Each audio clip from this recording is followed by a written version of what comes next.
Hey Spare Parts Army, I'm your average infantryman, Chris Cappy. Northrop Grumman is one of the biggest aerospace and defense technology companies in the entire world, with 90,000 employees and an annual revenue in excess of $30 billion.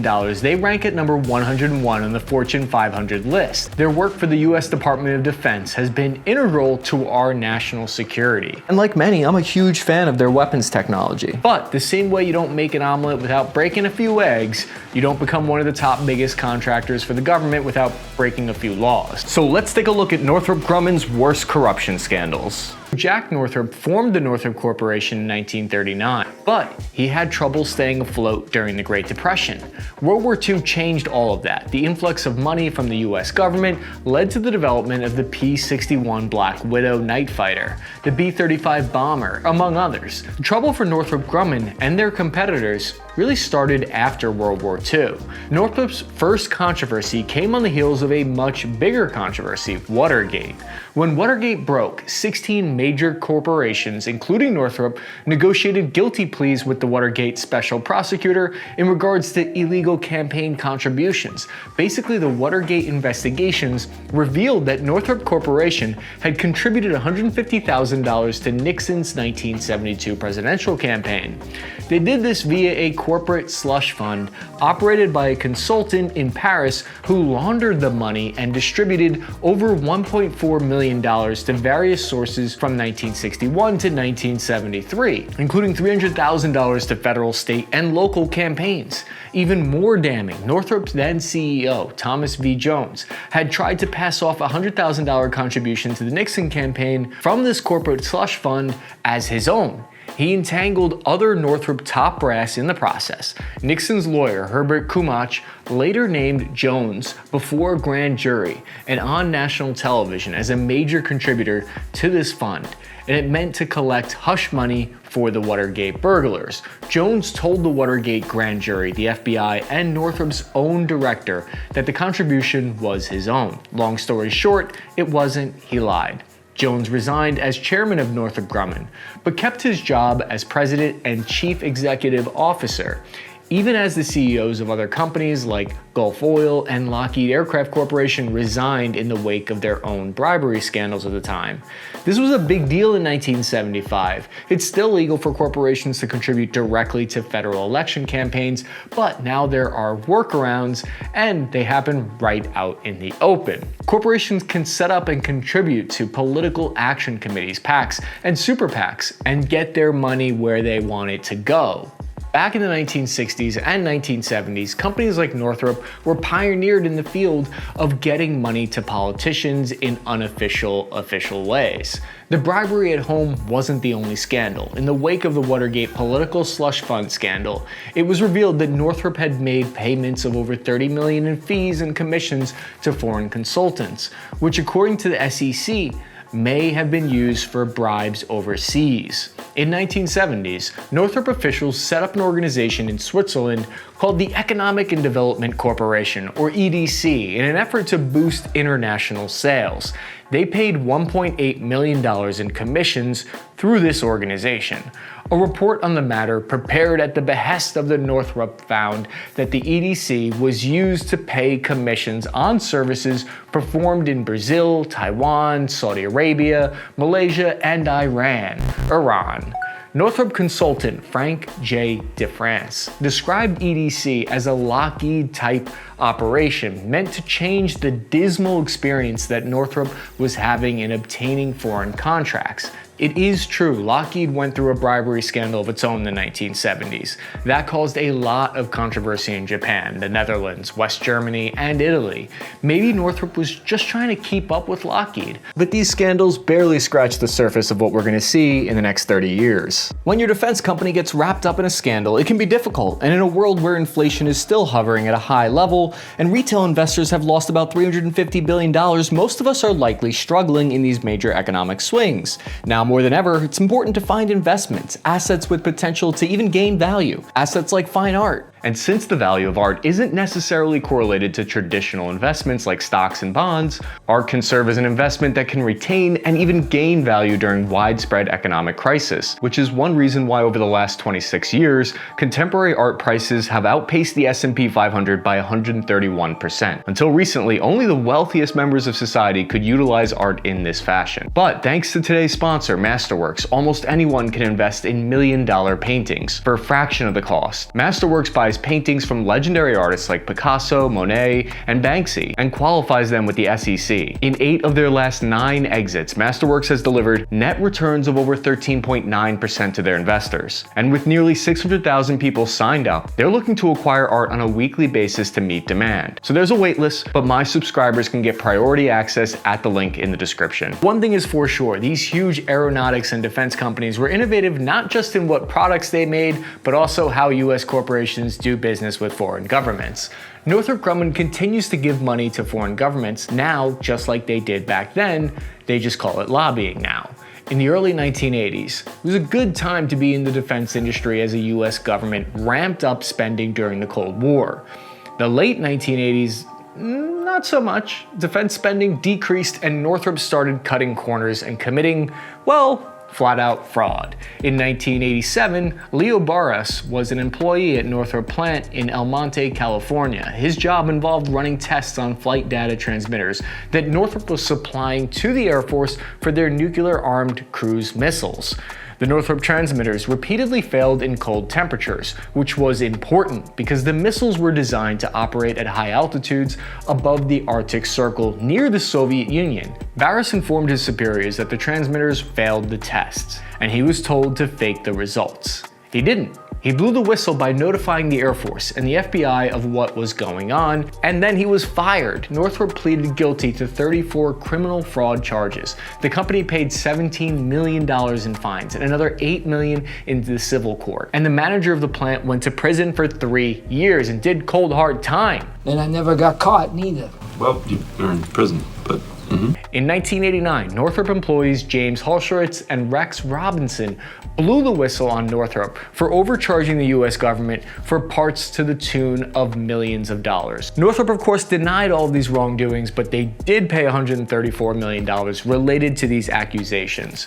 Whistleblowers at Northrop and other defense companies paved the way for serious investigations of fraud and waste within the defense industry. By the 1990s, every major contractor in the defense industry had admitted to criminal or civil fraud, and the government cracked down with stricter regulation and oversight. Northrop's reputation was in ruins heading into the 1990s. Congressman John D. Dingell from Michigan accused Northrop of being, quote, engaged in continual criminal enterprise of long standing. And I'm sure you guys in politics aren't criminals at all, right? Northrop was in real danger of losing billions of dollars related to their B-2 stealth program at the time. As the 1990s went on, Northrop had to shape up and re-strategize to stay alive. So they did what a lot of defense companies did in the 1990s. They started eating up their competition via mergers and acquisitions. Northrop bought Grumman Aerospace in 1994 to create Northrop Grumman. Between 1993 to 2003, Northrop acquired 15 companies under CEO Kent Kreza. The company nearly merged with Lockheed Martin in 1998, but the Department of Defense pushed back, fearing a monopoly and a lack of competition. Northrop managed to keep their noses relatively clean in the 1990s. Unfortunately, the same could not be said for some of the companies that they acquired. Northrop purchased TRW Inc. for $7.8 billion in 2002. TRW made satellites and defense systems, among other things, and fun fact, they once employed a teenage Bill Gates to debug their software. Unfortunately, TRW, they dabbled in fraud. In 1995, a TRW employee named Robert Farrow discovered that satellite components TRW was manufacturing for the Air Force was faulty and likely to fail. TRW suppressed Farrow's reports even after satellites in space experienced serious anomalies. Farrow sued TRW, which became Northrop Grumman's problem. And in 2009, the company paid $325 million to settle the issue, despite maintaining their claim that Northrop Grumman and TRW had done nothing wrong. Litton Industries, acquired by Northrop in 2000, broke the law in 1998 by providing source code used in navigation systems specific to Air Force One to Russia, China, and Israel, among others. Northrop paid $15 million fines at the time and noted that they weren't involved in what Litton and their violations were doing. These problems weren't necessarily Northrop Grumman's fault, but they became their controversies. The year 2000 was a time of environmental reckoning for Northrop Grumman and a lot of other companies. Northrop Grumman was found to be the primary responsible party at 13 hazardous waste sites. They were linked to 52 toxic waste sites in total. The company was the 62nd largest corporate producer of air pollution in 2008. In response to all of this, Northrop Grumman set up an environmental sustainability program to monitor their greenhouse gas emissions, among other things. That all sounds good, but in 2019, the Political Economy Research Institute at UMass Amherst ranked Northrop Grumman as the U.S. largest corporate contributor to water pollution and the 16th largest contributor to toxic air pollution. Most of Northrop's controversies in the 2010s centered around mistakes. Northrop Grumman's $2.4 billion computer system contract with the state of Virginia. In September 2010, Virginia's computer systems crashed entirely, affecting 26 state agencies, including the DWP and the DMV, everyone's favorite. An estimated 45,000 Virginians weren't able to renew their driver's license while the computers were down, and state employees worked overtime to handle the mess. Northrop Grumman ended up paying less than $5 million in fines for this incident. Northrop had other trouble staying on deadline and under budget in regards to a couple of high-profile projects. Northrop took on the task of creating the Integrated Air and Missile Battle Command System, or IBCS. The system is designed to track missiles and connect all branches of the military together to act quickly in response to airborne threats. The project began in 2006, and by 2012, it had no path to becoming operational. IBCS drastically failed operational tests in 2016, but finally found some success in 2020. The project had gone over $1 billion over budget, which didn't stop them from winning another $1 billion project and contract related to the program in 2021. By November of 2022, the IBS finally reached its final benchmark before going into production. The IBCS is finally here, but it's way late and way over budget. To be fair, I can't really fault them for that. When you're miracling new technology into existence, it's going to be expensive. A similar thing happened with the James Webb Space Telescope. The project was originally scheduled to end with a launch in 2007, costing around $500 million.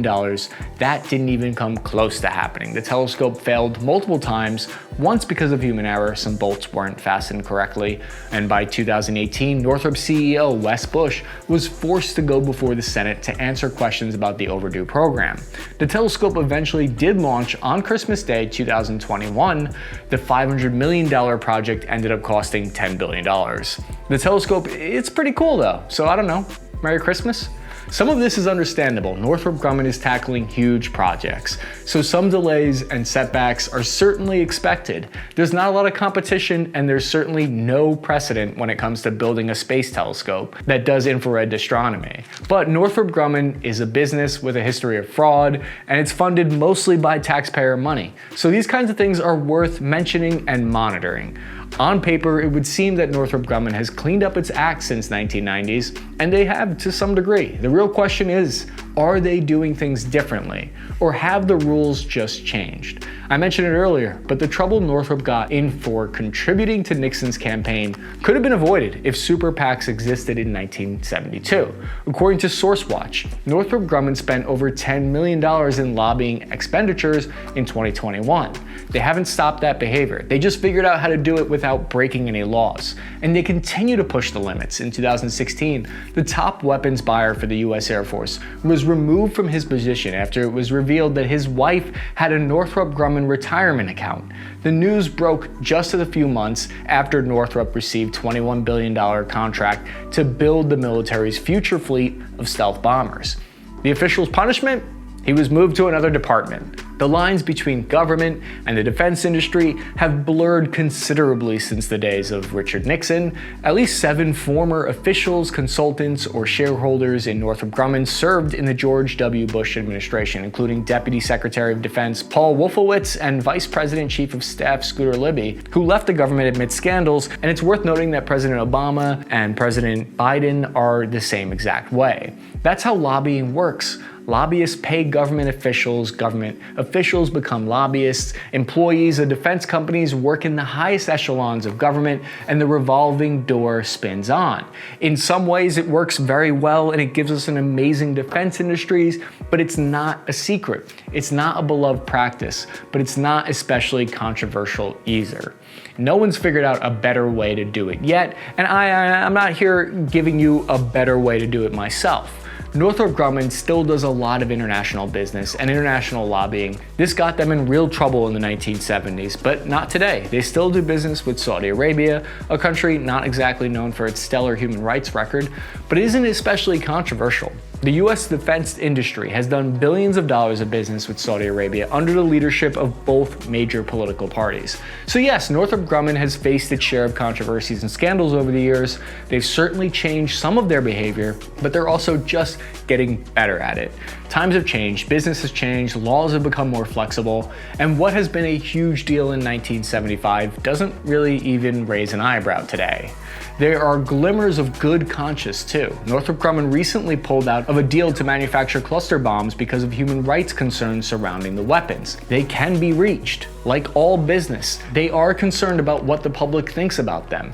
They have public relations departments, and public outcry and pressure can reshape how these companies do business. Speaking of public relations, I can't do this video about Northrop Grumman's controversies and scandals over the years without talking about their most misguided PR effort, and definitely the funniest of controversies. Someone at Northrop Grumman's PR team apparently thought that it would be a good idea to work with Marvel on developing a set of Northrop-specific superheroes called the NGens. They worked with Marvel to create a crossover comic that would feature NGens alongside known heroes like Captain America and Iron Man. Marvel announced this crossover project on Twitter in 2017, and well, you could probably guess how that went over. The project was quickly, and I mean quickly, canned. We will end here, but before I go, did I mention that telescope is really, really cool? I mean, just look at those photos.